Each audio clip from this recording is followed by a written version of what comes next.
नमस्ते छात्रों, और कैसे हो? आपको मेरे 2 लेक्चर्स मिल गए होंगे और आशा करता हूं कि आपने उन दोनों को समझ भी लिया होगा।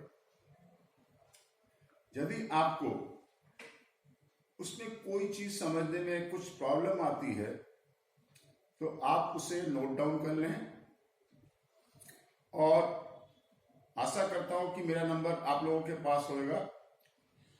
आप फोन पे मुझसे कांटेक्ट करके अपने डाउट क्लियर कर सकते हैं। वैसे मैं यहाँ पे कोई भी चीज छोड़ता नहीं हूं जो आपके मन में कोई डाउट क्रिएट करे। चलो आगे बढ़ते हैं। उसके पहले मैं आपको बता दूं कि लास्ट लेक्चर्स में मैंने आपको क्या पढ़ाया था। वहां मैंने आपको पढ़ाया था evolution of money, classification of money, types of money, उसके बाद लीगल टेंडर मनी और नॉन लीगल टेंडर मनी। और लीगल टेंडर मनी के 2 पार्ट थे, limited legal tender and unlimited legal tender. उसके बारे में बताया था। और मेरा आप सभी छात्रों से अनुरोध है कि जब आप मेरी नेक्स्ट वीडियो देखें उसके पहले जो प्रीवियस वीडियो होती है उसको एक बार फिर से जरूर देख लें, ताकि आपको आगे वाले पोर्शन को समझने में कोई प्रॉब्लम ना आए, एक कंटिन्यूटी बनी रहे।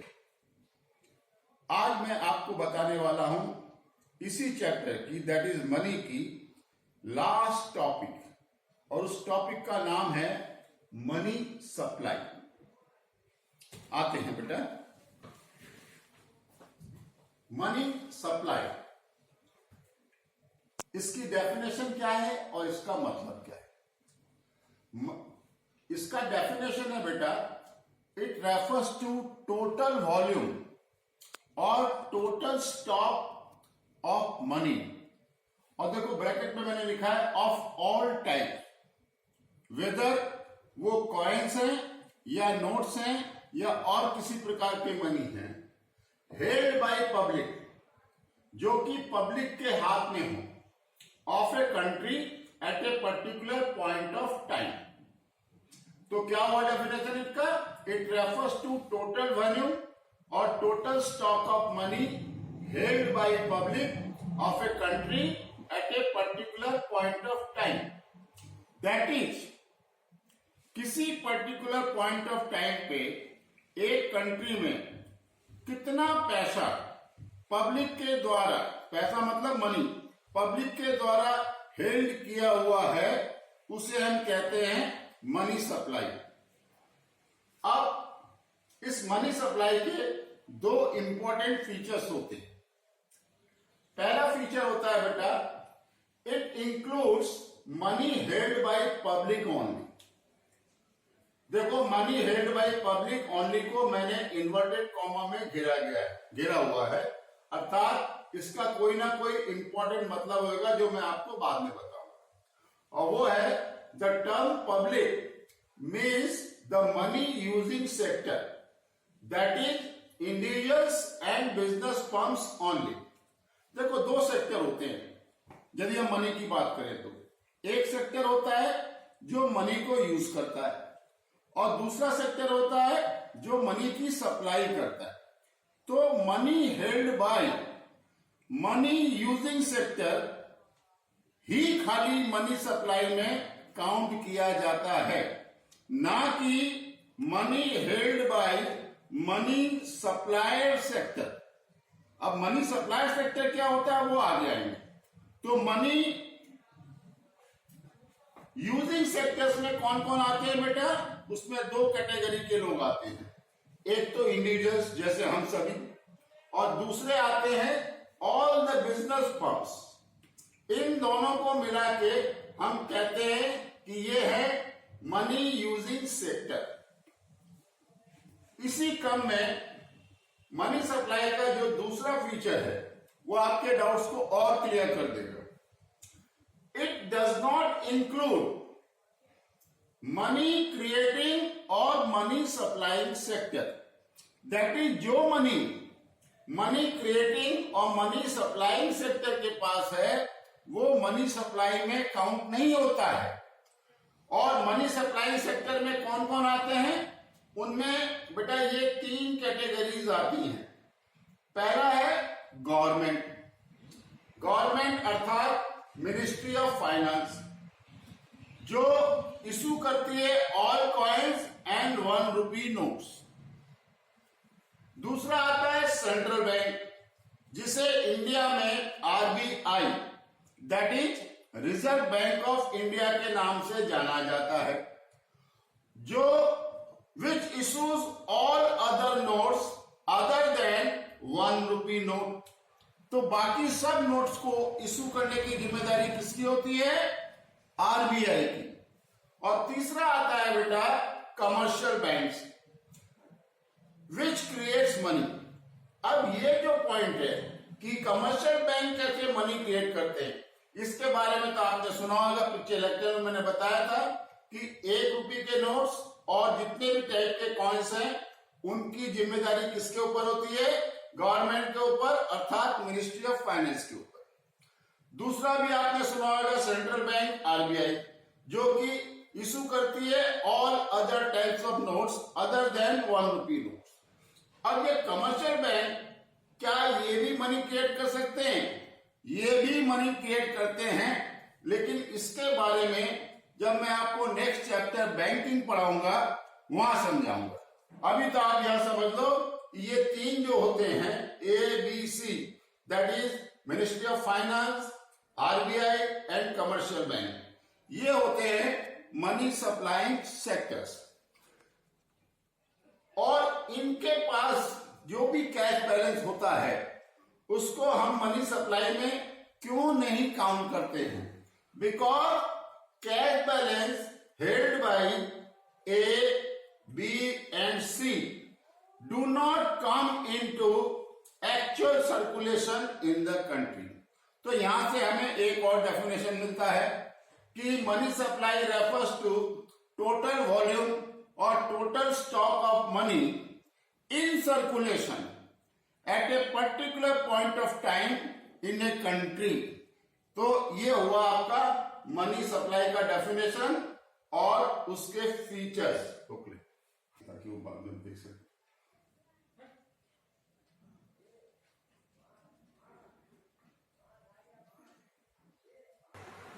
अब हम आते हैं the various measures of money supply in India. Money supply को मेजर्स करने के बहुत सारे तरीके हैं इंडिया में। For example M1, M2, M3 and M4। मैं आपको बता देता हूं कि अपने सिलेबस में सिर्फ और सिर्फ M1 है, तो मैं आपको यहाँ पे M1 के बारे में ही डिटेल में बताऊंगा। M2, M3 और M4 के बारे में थोड़ा थोड़ा हिंट दो। तो आते हैं M1 के बारे में। M1 measure of money supply in 3 चीजों को समेशन से दैट इज जोड़ने से बनता है। That is M1 equal to CC plus DD plus OD। अब ये CC क्या होता है बेटा? It refers to currency held by the public. Currency क्या होती है?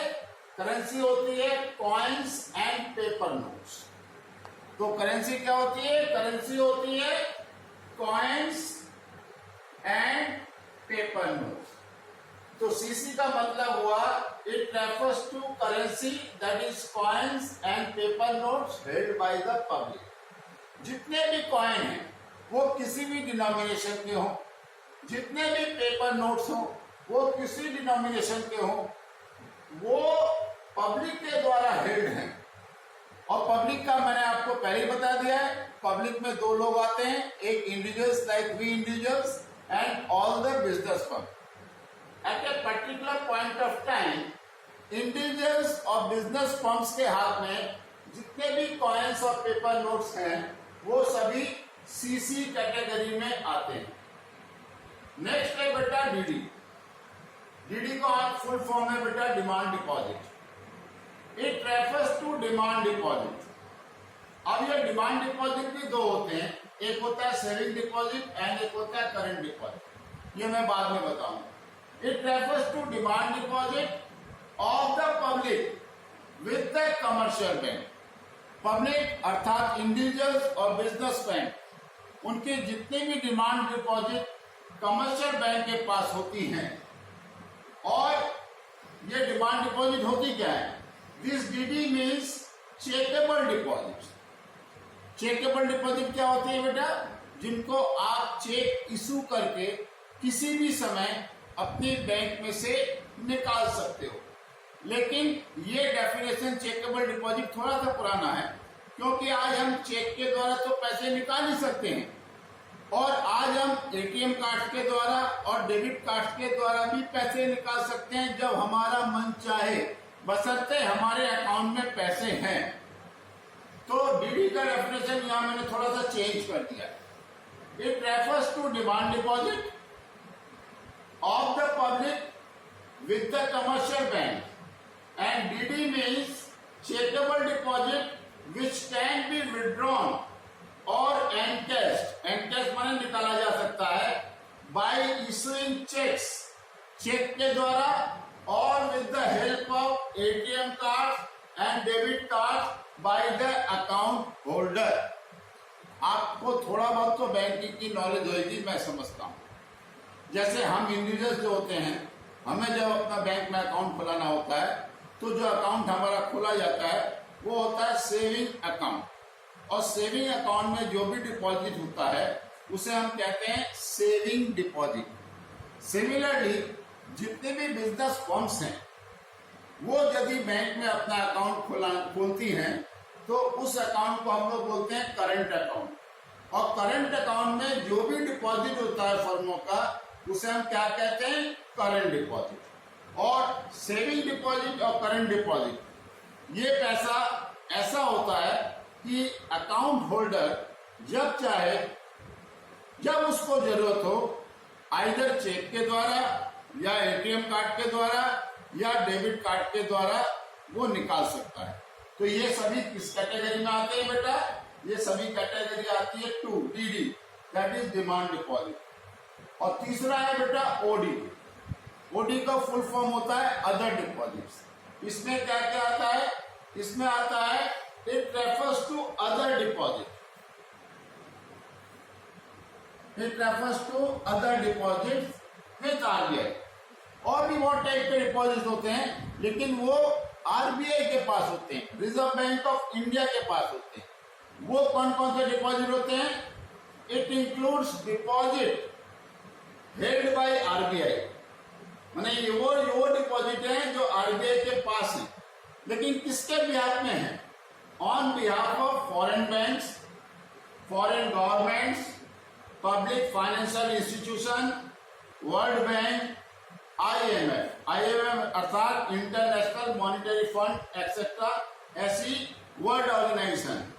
तो इनके पास जो आरबीआई का पैसा होता है वो किस कैटेगरी में आता है? ओडी में आता है। लेकिन यहाँ पे एक बात मार्क करने योग्य है जो मैंने यहाँ लिख भी दी है। अदर डिपॉजिट में आरबीआई के पास जो इंडियन गवर्नमेंट और कमर्शियल बैंक का पैसा है वो ओडी में इंक्लूड नहीं होता है। That is it does not include deposits of Indian government and commercial bank with the RBI.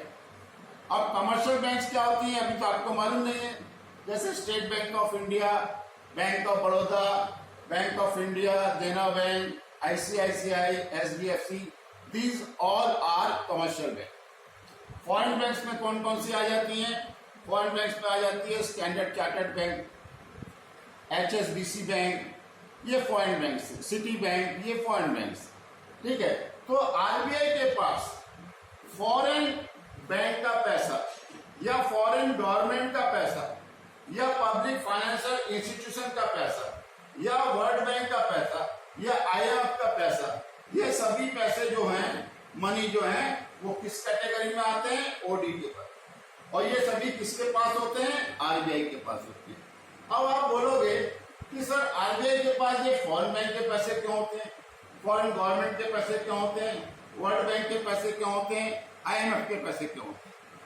बेटा मान लो कोई फॉरेन बैंक अपनी ब्रांच इंडिया में खोलना चाहती है, तो इंडिया में तो उसे इंडियन करेंसी में डील करना पड़ेगा, लेकिन वो पैसा कैसे लाती है, फॉरेन करेंसी में लेके आती है। तो सबसे पहले वो फॉरेन करेंसी वाला पैसा आरबीआई के पास जमा करती है और फिर आरबीआई उसे कन्वर्ट करके इंडियन रुपीस में देती है। तो जब तक वो पैसा आरबीआई के पास है वो अदर डिपॉजिट में शामिल होता है। सिमिलरली फॉरेन गवर्नमेंट्स हैं, फॉरेन गवर्नमेंट्स की एम्बेसीज होती हैं, कॉन्सुलेट्स होते हैं जो उनके ब्याज पे इंडिया में काम करते हैं, तो उनको खर्च के लिए भी जो पैसा होता है वो फॉरेन गवर्नमेंट आरबीआई के पास रखती है। जब उनको जरूरत होती है तो वो आरबीआई से ले लेती है। तो जो पैसा आरबीआई के पास है इनके बिहाफ पे, फिर से बताता हूँ, फॉरेन बैंक्स के बिहाफ पे, फॉरेन गवर्नमेंट के बिहाफ पे, पब्लिक फाइनेंशियल इंस्टीट्यूशन के बिहाफ पे, वर्ल्ड बैंक के बिहाफ पे या आईएमएफ इंटरनेशनल मॉनेटरी फंड के बिहाफ पे, ये जितने भी डिपॉजिट होते हैं आरबीआई के पास, ये भी चेकेबल डिपॉजिट होते हैं। ये सभी पैसा, ये सभी संस्थाएं जब चाहें निकाल सकती हैं, तो ये ओडीटी कैटेगरी में आती है। लेकिन ओडीटी कैटेगरी में फिर नोट कर लो, it does not include deposit of Indian government and commercial bank. यदि इंडियन गवर्नमेंट का, वो सेंट्रल गवर्नमेंट हो या स्टेट गवर्नमेंट हो या कमर्शियल बैंक का, जो पैसा आरबीआई के पास रखा हुआ है वो इस कैटेगरी में शामिल नहीं होता है। स्टॉप, चालू करते हैं। मनी चैप्टर में रिसेंटली देखा गया है कि इस टॉपिक से रिलेटेड एक क्वेश्चन बोर्ड में हर दूसरे तीसरे साल पूछ लिया जाता है, और ये है हाई पावर्ड और हाई गियर्ड मनी। अब ये हाई पावर्ड और हाई गियर्ड मनी होता क्या है? This is also type of money. इसका डेफिनेशन है बेटा, the total liability of the monetary authority of the country is called the monetary base और हाई पावर्ड मनी। किसी भी देश की जो मॉनिटरी अथॉरिटी होती है, जैसे इंडिया के केस में वो मॉनिटरी अथॉरिटी है आरबीआई, उसकी जो टोटल लायबिलिटी होती है, दैट इज उसका जो टोटल दायित्व होता है, उसे हम क्या कहते हैं? मॉनिटरी बेस भी कह सकते हैं और हाई पावर्ड मनी या हाई गियर्ड मनी भी कह सकते हैं। तो हाई पावर्ड मनी को दो और नामों से जाना जाता है, that is high geared money and monetary base. तो आप कंफ्यूज मत होना, यदि वो हाई पावर्ड मनी पूछता है तो भी आंसर सेम होएगा, हाई गियर्ड मनी पूछता है तो भी आंसर सेम होएगा, और मॉनिटरी बेस पूछता है तो भी आंसर सेम होएगा। फिर आपको बता देता हूं, the total liability of the monetary authority, for example RBI in India, of the country is called the monetary base और हाई पावर्ड मनी। और ये कैसे बनता है? It is the money created और प्रोड्यूस, या तो क्रिएट किया गया हो या प्रोड्यूस किया गया हो, किनके द्वारा? आरबीआई के द्वारा अथवा गवर्नमेंट के द्वारा, गवर्नमेंट अर्थात गवर्नमेंट ऑफ इंडिया के द्वारा। और ये इन तीन चीजों को मिलाने से जो टोटल अमाउंट आता है वही total liability of monetary authority होती है, वही हाई पावर्ड और हाई गियर्ड मनी कहलाता है, और वही मॉनिटरी बेस कहलाता है। अब ये तीन चीजें क्या हैं? पहली है करेंसी। करेंसी अर्थात notes and coins in circulation with the public. Currency का मतलब तो समझ गए होंगे, करेंसी होती है coins and notes, paper notes, जो कि सर्कुलेशन में हो और पब्लिक के पास हो। पब्लिक का डेफिनेशन मैंने आपको पहले ही बता दिया है। पब्लिक में कौन कौन आते हैं? All the individuals and business firms of a country. दूसरा आता है बेटा vault cash of commercial bank. Commercial bank तो आपको मालूम है, जैसे एसबीआई हो गया, जैसे बैंक ऑफ इंडिया हो गया, जैसे बैंक ऑफ बड़ौदा हो गया, जैसे देना बैंक हो गया, जैसे इलाहाबाद बैंक हो गया, जैसे एचडीएफसी बैंक हो गया, जैसे आईसीआईसी बैंक हो गया। वॉल्ट कैश का मतलब क्या होता है? इन सभी बैंकों में एक तिजोरी होती है, दैट इज डे के अंत में जो भी कैश उसके पास होता है वो पूरा पैसा इन तिजोरियों में, वॉल्ट में डाल दिया जाता है। तो कमर्शियल बैंक के वॉल्ट में, दैट इज उनके तिजोरी में जो कैश होता है वो भी हाई पावर्ड और हाई गियर्ड मनी का हिस्सा होता है। और तीसरा है deposit of government and commercial bank held by RBI. और आरबीआई के पास जो पैसा गवर्नमेंट का, कमर्शियल का, बैंक का होता है वो भी इसमें शामिल हो जाता है। तो इन तीनों को मिला लें, that is currency, notes and coin, vault cash of commercial bank and deposit of government and commercial bank held by RBI.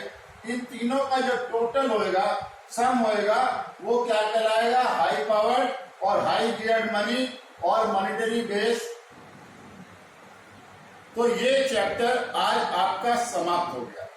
अब नेक्स्ट चैप्टर जो हम शुरू करेंगे बेटा, वो करेंगे बैंकिंग। और जैसा कि मैं आपको बता चुका हूं, मैंने बैंकिंग को आपकी सुविधा के लिए 2 पार्ट में डिवाइड किया हुआ है, commercial banks and central bank. तो अब हम नेक्स्ट क्लास में शुरुआत करेंगे कमर्शियल बैंक। नमस्ते।